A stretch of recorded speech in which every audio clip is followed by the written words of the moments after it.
안녕하십니까, 이진우입니다.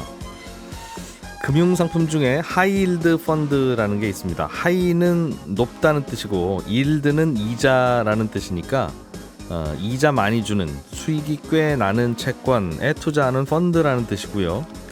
다만 이자를 많이 준다는 건 그만큼 리스크가 크다는 의미이기도 한데, 앞으로는 정부가 이 하이힐드 펀드에 투자해서 얻는 수익에 대해서 세금을 좀 더 깎아주기로 했습니다. 그리고 정부가 전기차 관련 시설이나 기술에 투자하는 기업들에게도 세금을 좀 깎아주기로 했는데요. 지금은 투자 금액의 1%만 세액 공제를 해주고 있는데, 앞으로는 최대 35%까지 세액 공제를 해주기로 했습니다. 우리나라의 설탕 만드는 회사들이 설탕 가격을 올리기로 했습니다. 설탕이 들어가는 가공식품들의 가격이 오를 수도 있겠다는 의미입니다. 조금 전에 말씀드린 세 가지 소식 오늘 자세하게 좀 정리해 볼게요. 5월 10일 수요일 손에 잡히는 경제 바로 시작합니다. 자, 오늘도 최선을 다해서 중요한 경제 뉴스들 뽑아서 깔끔하게 정리해 보겠습니다. 오늘은 손에 잡히는 경제 박세훈 작가, MBC의 양효걸 기자, 서울경제신문 서은영 기자, 이렇게 세 분과 함께합니다. 어서 오세요. 안녕하세요. 네, 안녕하세요. 자, 하이힐드 펀드 이야기 좀 해보죠. 네. 하이는 높은 거고 일드는 수익률, 이자 이런 뜻이라고 해서 네, 고금리 채권 이런 거 같은데 세제 혜택 주겠다는 거죠? 네 맞습니다. 하이힐드 펀드 아까 말씀하신 대로 이제 채권에서의 수익률이 일드가 높다, 고수익 채권을 뜻하는데요. 예. 언뜻 보면 수익 좋으니까 너무 좋은 채권이라는 생각이 드실 수도 있는데 예. 사실 이게 반쪽만 표현을 한 겁니다. 세상에 이제 공짜가 없기 때문에 이 하이힐드 펀드 앞에 사라진 단어까지 하면 정확한 명칭은 고위험 고수익 채권입니다. 예. 수익률이 높은 만큼 신용 등급이 낮은 회사가 발행한 채권을 뜻하고요. 위험한데 짜릿한. 네, 맞습니다. 번지 점프 같은 채권. 맞습니다. 그래서 정부가 이번에 발표한 이제 가이드라인에 따르면은 신용 등급 BBB 플러스 이하 회사채가 45% 이상 포함이 되고요. 예. 이것도 포함해서 국내 채권을 한 60% 이상 담으면 이 하이힐드 펀드로 인정을 받게 됩니다. 짜릿한 펀드라는 이름을 지을 수 있게 되고, 네. 약간 위험한 곳에 투자를 하는 펀드라는 의미인데, 네. 좀 위험한 거 아닙니까? 네. 원래 이제 보통 이제 채권 등급이 이제 BBB 이상이면 투자 등급에 속하긴 합니다. 예. 투자할 만하다. 근데 이것보다 내려가면 이제 투기적 등급으로 분류가 되죠. 근데 BBB 플러스 이하라는 건 시장에서 볼 때 그만큼 위험 부담을 생각을 해야 된다는 얘기죠. 웬만하면 이건 잘 안 팔리는 채권이라는 뜻이기도 하겠네요. 맞습니다. 그래서 신용 등급이 상대적으로 낮지만 중신용, 저신용 등급의 채권 시장에서는 자금줄 역할을 하는 펀드입니다. 그래서 예. 신용 등급이 낮은 회사들도 유동성을 확보하기 위한 시장이 필요한데 이걸 한데 모아서 펀드를 조성하기 때문에 그 역할을 톡톡히 하는 건데요. 우리가 은행 대출을 받을 때도 대출 상품 중에 중저신용자들을 위한 중금리 대출이 따로 이제 존재하듯이 회사채 시장에서도 이 하이힐드 펀드가 비슷한 역할을 하고 있습니다. 그래서 누구나 하이힐드 펀드 가입을 할 수 있고요. 가입 금액은 이제 제한이 없습니다. 그러면 이거 하고 싶은 사람은 하고 말고 싶은 사람은 말고 성향에 따라서 할 수도 있고 안 할 수도 있는 금융상품인 것 같은데, 네. 세제 혜택, 세금은 어떤 혜택을 없던 걸 주겠다는 거예요? 일단은 3천만 원까지 투자 금액에 대해서 이제 분리과세 혜택을 주겠다는 건데, 일단 기간은 다음 달 12일부터 내년 말까지 한 1년 7개월 정도 기간 안에 가입을 하면 됩니다. 예. 가입하면은 이제 그 가입일로부터 한 3년 동안 혜택이 주어지는데, 분리과세. 네. 이 분리과세가 되면 뭐가 좋냐 이렇게 보면요, 종합과세는 이제 간단히 말해서 그 사람의 모든 소득을 합쳐서 이걸 하나의 소득으로 보고 세금을 계산하겠다 이거죠. 종합소득은 다 합치는 거고. 네. 이 분리과세는 그 해당의 금융소득이나 이 소득을 따로 떼서 세율을 곱한다는 건데, 우리나라는 소득세가 누진세 구조를 취하고 있기 때문에 예. 소득이 많으면 많을수록 당연히 세율이 높아지겠죠. 그래서 예를 들어서 과세 표준 기준으로 했을 때 1,400만 원에서 5천만 원까지는 세율이 15%가 적용되지만 이 3억 원이 넘는 소득부터는 초과분이 한 40%대로 세율이 진입을 하게 되거든요.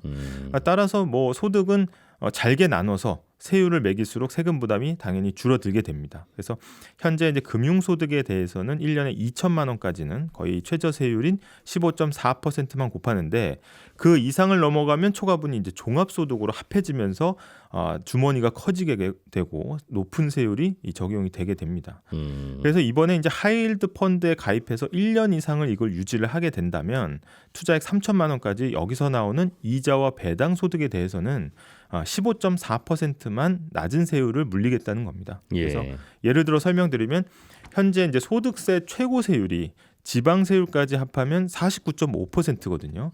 아주 뭐 해당되는 분이 많지는 않겠지만 어쨌든 하이힐드 펀드의 세제 한도인 3천만 원까지 가입을 해서 만약에 3년 동안 수익률 5%를 평균적으로 거뒀다고 하면 예. 이자 소득만 한 450만 원이 나오게 됩니다. 음. 근데 최고 세율에 있는 구간에 있는 사람은 종합과세가 되면 49.5%가 여기에 해당이 되고 반이 세금이죠. 네, 220만 원을 그냥 세금으로 떼이게 되는 건데 분리과세가 되면 그냥 15.4%만 딱 떼가는 69만 원 정도만 내면 되게 됩니다. 그래서 예. 거의 한 뭐 세금 혜택만 150만 원 정도 절약을 할 수가 있다는 거고요. 다만 이제 여러 펀드에 가입을 한다 하더라도 한도는 1인당 3천만 원까지고 기존에 만약에 나도 하이힐드 펀드에 가입한 게 있다라고 하시면은 신규 계좌를 열고 새롭게 투자를 하면 세제 혜택을 받을 수가 있습니다. 보통 이거는 평소에는 연봉에 합쳐서 세금을 매기니까 네. 연봉 높으신 분들은 세율도 높으니 네, 하이힐드 펀드 투자해서 돈 좀 벌어봐야 어차피 반이 세금인데 내가 이거 왜 해? 그렇죠. 이런 상황이었는데 네, 그 세금 따로 매겨줄게 그럼 네. 합치지 말고 네, 그게 맞습니다. 분리과세군요. 네.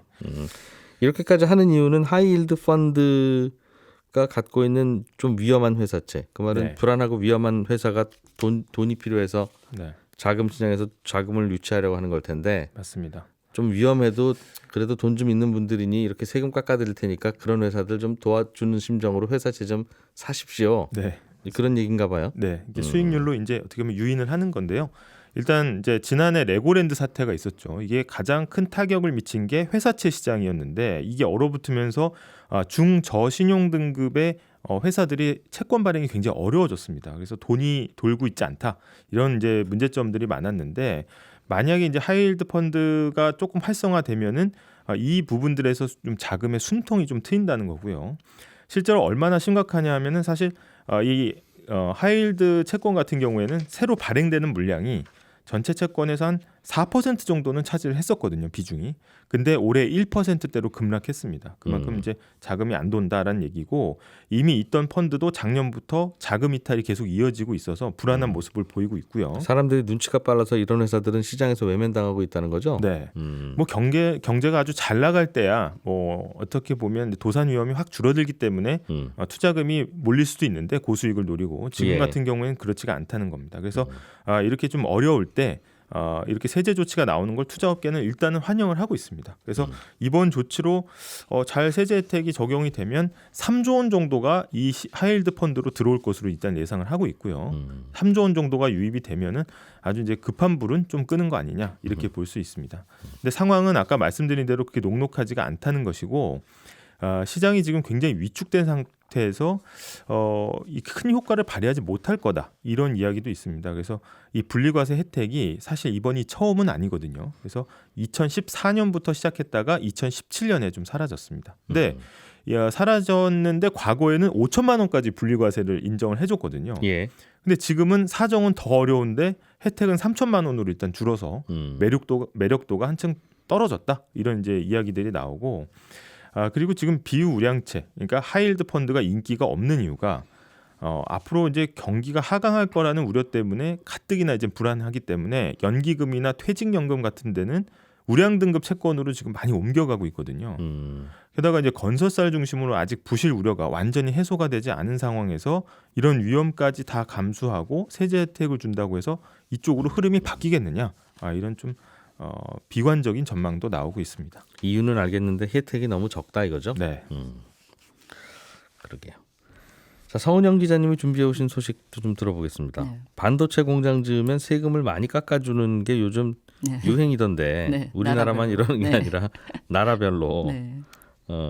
어느 정도로 우리나라도 좀 주겠다는 거죠, 그러니까? 네, 맞아요. 그래서 3월에 이제 K칩스법이 개정이 됐었고 예. 저희 이제 송경제에서도 한번 다룬 적이 있는데요.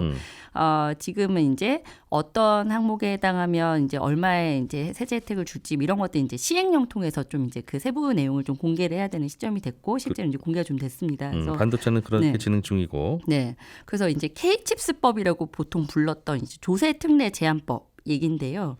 이게 이제 주요국의 반도체 산업 지원법에 대응하기 위해서 이제 국내에서도 정부 주도로 서둘러서 이제 추진됐던 법이라서 다들 이제 K칩스법 이렇게 불렀습니다. 근데 예.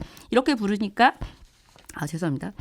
반도체만 이제 지원을 해줄 것 같지만 이게 배터리, 디스플레이, 백신 같은 이제 국가 전략 기술에 해당하는 항목이면 이제 반도체랑 똑같이 세액공제 혜택을 받을 수가 있게 개정이 되긴 했었거든요. 근데 이번에 이제 입법 예고된 내용을 보니까 예. 이제 어떤 기술 관련 투자할 때 얼마의 세제 혜택 줄 거냐 이런 내용들이 공개가 됐는데 기존에는 포함되지 않았던 이 전기차 전용 공장 설비 투자도 네. 이 반도체 공장 지을 때와 똑같이 대기업 기준으로는 최대 25% 투자 세액 공제 주겠다. 이렇게 결정이 된 겁니다.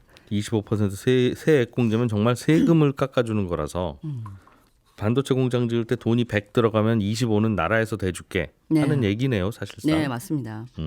그래서 이번에 이제 조특법 개정안 계속 이제 보통 K치수법이라고 불렀다고 말씀드렸잖아요. 근데 예. 어제 기사 보니까 갑자기 KEV법이다 이렇게 부르기도 하던데. 아까 말씀드렸듯이 이제 지난 3월에 이제 개정법 통과됐던 당시에 6가지 국가 전략 기술 항목에 나열이 됐거든요. 그때 이제 미래형 이동 수단이 들어가서 사실 엄밀히 말하면 원래 전기차가 이 지원 대상에 포함이 됐었는데 이게 새로운 얘기인가 하시는 분들도 있을 것 같아요. 근데 예. 이게 당시에 이제 이 국회에서 논의될 때 세부 내용에 들어가는 그럼 이 미래형 이동 수단에 어떤 기술에 해당이 될 때 이 세액공제 혜택 줄 거냐 이렇게 나열을 하는 과정에서 전기차 구동 충전 시스템, 뭐 자율 주행차 센서 이런 것들은 들어갔는데 사실 전기차 자체를 생산하는 기술은 포함이 안 됐었습니다. 그러니까 이거를 뭐 국회에서도 넣을까 뺄까 이런 논의조차 할 필요가 없었던 게 왜 그러냐면 전기차라는 건 상당히 이제 첨단 기술일 것 같지만 이 조립하는 과정 자체는 내연기관차 조립 과정과 별반 다르지가 않습니다. 뭐 첨단 기술도 아닌데 왜 세금 깎아주냐. 네, 그래서 원래 이제 사실 이거는 논의를 할 필요조차 없었던 거죠. 그런데 취지 자체가 네. 바깥으로 빠져나가면 국가적으로 좀 손해가 큰 맞습니다. 중요한 기술 지키려고 맞습니다. 아까운 세금이지만 깎아주는 건데 네. 자동차 조립 공장을 뭘 여기다 넣느냐는 거였다는 거죠. 그렇죠. 그럼에도 불구하고 넣네요. 네, 그래서 이게 시행령 고치는 과정에서 기획재정부가 이제 굳이 이 전기차 전용 공장도 전기차 구동 시스템의 효율성을 높이는 기술 분야에 해당한다 이렇게 재해석을 내려주면서 이 전기차 생산하는 완성차들도 설비 투자하면 올해는 이제 최대 25%의 세액공제 혜택을 누릴 자격을 얻게 된 겁니다. 조금 빚고 하면 그러면 만두 가게도 해줘야지. 만두 먹고 열심히 연구하면 효율성이 높아지니까. 라고 하면 같은 논리라는 거잖아요. 네, 비슷합니다. 네. 근데 이게 사실 뭐 계기가 좀 있기는 했어요. 몇 가지 이제 좀 나열을 하자면. 예. 근데 물론 이제 3월 당시랑 크게 뭐가 달라졌냐 말씀하실 것 같긴 한데. 일단은 이제 전기차 전용 공장 혜택 대상에서 이제 빠지는 게 거의 확실시되면서 완성차 업계 반발이 엄청 났습니다. 그리고 이 미국은 IRA, 그러니까 인플레이션 감축법이라고 해서 미국 현지 전기차 공장 세우면 지금 최대 30% 세액 공제까지 주기로 했거든요. 그래서 예. 이제 우리 현대차도 지금 미국에 이제 투자하기로 결정한 상태인데, 그럼 우리나라도 여기 대응해서 이제 자국 기업들 투자라도 좀 늘릴 만한 당근 제시해야 되지 않겠냐 이런 인식이 있었던 거죠. 어차피 네. 반칙은 시작됐으니. 그렇죠.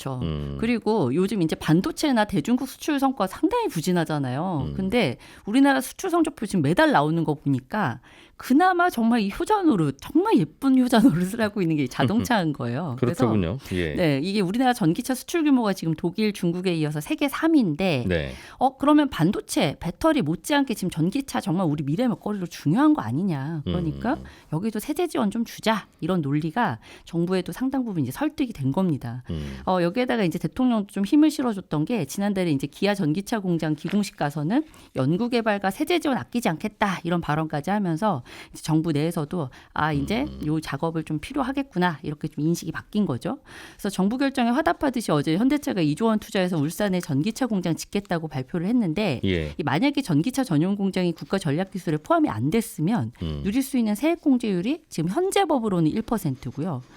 지금 법이 개정안이 시행돼도 3%였거든요. 그런데 이게 올해 한시적으로 투자 증가분에 적용한 인식투자세액공제 혜택 10%까지 더하면 예. 최대 25%의 세액공제를 누릴 수 있게 된 겁니다. 그렇게 해서 현대차로서는 뭐 세액공제, 지방투자 촉진보조금 이런 여러 가지 보조금까지 더하면 2조 투자하고 한 5천억 정도는 절감할 수 있을 거다. 이런 예상이 나옵니다. 올해 투자하면 정부가 돈을 같이 댄다는 얘기예요. 사실상 그렇습니다. 말씀드렸지만 현대차 입장에서는 굉장히 반가운. 네. 알겠습니다. 이것까지 논란이 좀 있긴 있어요. 왜 네. 이렇게 특정 기업의 특정 산업만 자꾸 세금으로 도와주냐 그렇죠. 이제 하는 분도 있고 미국 보세요. 미국 지금 저기는 더 난립니다 지금. 그렇죠, 맞아요. 그런 얘기도 있고. 박 작가님, 네. 그 설탕 가격이 올라갑니까? 설탕 회사들이 가격을 올리기로 했다는 뉴스가 있네요. 그렇습니다. 우리나라에서 설탕을 만들어 파는 회사는 CJ제일제당과 삼양사, 대한제당 이렇게 세 개인데요. 예. 과점 상태죠. 최근에 이 세 개 회사가 거래하는 과자, 아이스크림, 음료수 만드는 식품업체들한테 설탕 공급 가격을 인상하겠다라고 했습니다. 예. 다만 이제 업체마다 계약 기간도 다르고 계약 내용도 다 달라서 구체적으로 언제 어느 정도 올릴지는 알기가 어렵지만 지금 나오는 얘기로는 다음 달쯤에 설탕 공급 가격을 지금보다 대략 10% 정도 올릴 걸로 보고 있습니다. 예. 설탕 만드는 회사들 입장에서는 최근에 설탕의 원재료인 원당 가격이 너무 올라서 가격 인상이 불가피하다라는 건데요. 실제로 원당 최대 생산국인 브라질이랑 인도에서 기후변화로 생산량이 줄어드는 바람에 국제 설탕 가격이 한 달 사이에만 한 18% 정도 올랐고 올해 들어서는 거의 30% 가까이 올라서 12년 만에 최고치를 지금 기록하고 있거든요.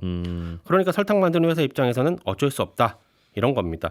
근데 문제는 과자나 음료, 아이스크림에 설탕이 안 들어간 가공식품이 거의 없기 때문에 또 설탕 가격이 오르면 가공식품 가격도 또 들썩일 수가 있다는 건데 다만 어제 취재를 하면서 들은 얘기는 빵이나 과자 같은 식품 제조 원가에서 설탕이 차지하는 비중은 10% 안팎이어서 예. 설탕 가격이 뭐 30% 올랐다고 해도 식품 원가 상승에 미치는 영향 3% 수준에 불과하다는 겁니다.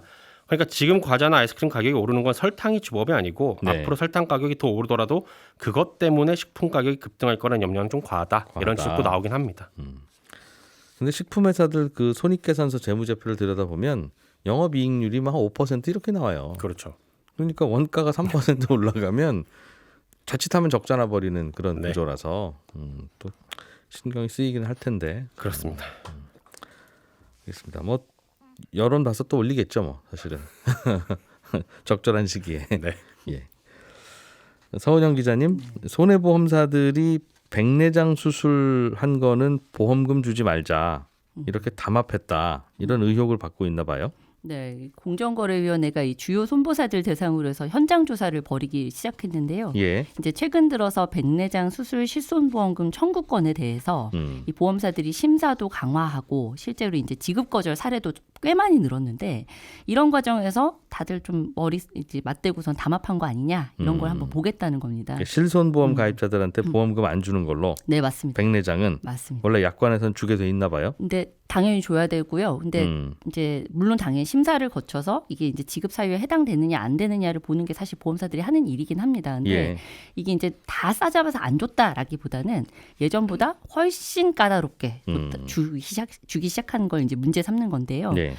이 백내장 수술보험금 문제가 사실 오랫동안 좀 손버겁게 골칫거리기도 했고 보험 소비자들 입장에서 이제 좀 불만 사항이기도 했던 게 보험사들이 이제 백내장 수술 중에 이제 상당 비중이 실제로는 질병 치료가 아니라 시력 교정 목적에 해당이 된다. 그래서 이제 보험금 줄 수 없다. 이렇게 주장을 하고 있습니다. 그러니까 어디까지나 이제 실손보험이라는 건 질병이나 상해가 발생했을 때 거기에 치료가 필요해서 이제 치료를 하면은 다 이제 그 치료비를 보전을 해주는 성격인데 예. 시력 교정 목적이라면 사실 이제 우리가 뭐 안경 사서 끼는 거나 뭐 렌즈 사서 끼는 거나 아니면 라식 하는 거랑 좀 비슷한 급으로 봤다라는 거예요. 그러면 이제 이 경우에는 사실 질병 치료라고 볼 수가 없으니까 보험금을 못 준다. 이렇게 주장을 한다는 얘기고요. 시력 교정이다. 네. 그리고 반면에 이제 이 보험 소비자들 입장에서는 이게 계속 이제 보험사들은 과잉 진료라고 좀 주장을 하고 있는데 이게 질병이 심각한 수준이 아니어도 초기 단계에 해당하면 당연히 이제 이 백내장으로 보고 수술을 할 수가 있는 거다. 그러니까 보험금 안 주는 건 말도 안 된다. 이거 계약 위반이다. 이렇게 맞서고 있는 건데요. 백내장이라는 네. 질병 자체가 시력이 교정 잘 안 되거나 눈이 앞이 뿌옇고 뭐 그러니까 네. 하는 걸 테니 네. 이거 맞습니다. 이게 사실상 치료 아니냐 이게 미용이냐라고 이제 묻는 거죠. 네, 맞습니다. 그래서 이렇게 지금 이게 몇 년 동안 계속 좀 양보 없는 싸움을 벌이고 있었고 예. 심지어 이제 작년에 금융당국이 이제 그래도 여기 가르마를 좀 타주려고 백내장 과잉 진료 및 보험금 누수 방지를 위한 특별 대책 이런 걸 좀 발표를 했습니다. 그리고 업계가 이제 참고해서 요거 가지고선 심사해봐 하면서 이제 보험금 심사 기준을 제시하기도 했거든요. 그러니까 예. 이게 하도 분쟁이 좀 이어지니까 이 심사 기준으로 했을 때 여기에 해당되면 질병 치료라고 보고 무조건 줘라. 하지만 이게 아니면 안 줘도 돼. 이런 지금 기준을 만들어 준 거예요.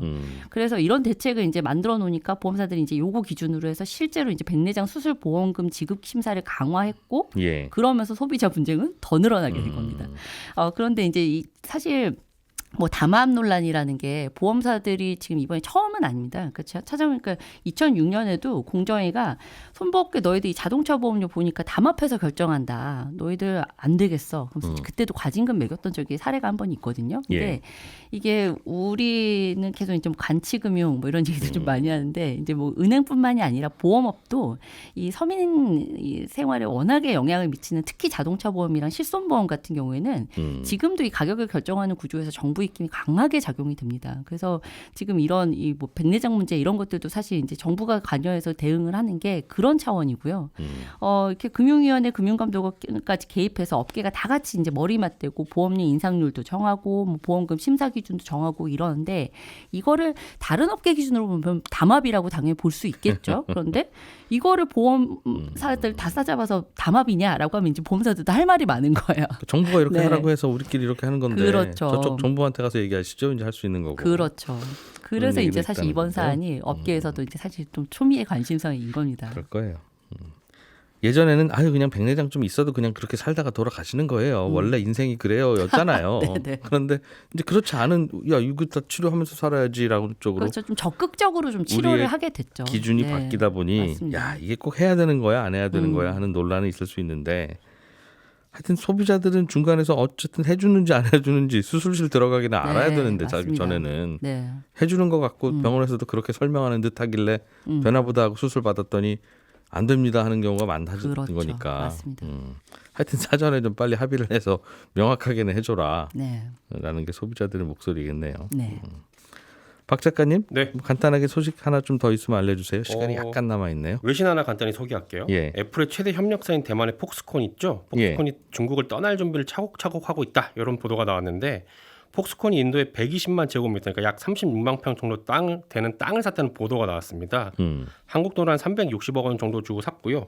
근데 그 넓은 땅을 비싸게 주고 사서 축구장 만들 것도 아니고 아마도 아이폰 만드는 공장을 세울 걸로 보고 있거든요. 인도에. 네, 이렇게 보는 이유 중에 하나가 폭스콘의 그 중국 공장이 코로나 봉쇄 때 워낙 고생을 해서 그런 것도 있지만 최근에 애플이 인도 시장에 굉장히 공을 들이고 있거든요.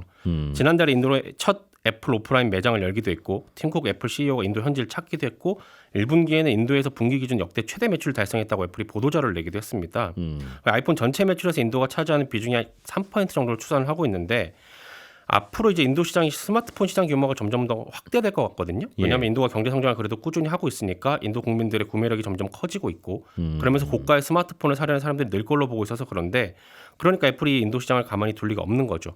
근데 우리 입장에서는 이게 약간 신경 쓰이는 게 뭐냐면 삼성이 여기에서만 좀 주로 잘 팔고 있죠. 잘 팔고 있습니다. 인도 스마트폰 점유율 1위가 지금 삼성이거든요. 중국에서는 이른바 속칭 죽쓰고 있는데. 그렇습니다. 2위, 근데 또 2위에서 4위는 또 중국 업체였어요. 그런데 이제 애플이 인도를 치고 들어가게 된다라는 거는 그 동네에서 경쟁이 더 치열해질 수 있다. 이런 의미입니다. 인도인들 입장에서는 일자리가 생기는 뉴스고. 그렇습니다. 우리 입장에서는 인도는 좀 우리가 먹게 좀 두지. 네. 예, 저는 내일 아침 8시 30분에 또 뉴스 한 보따리 들고 오겠습니다. 고맙습니다.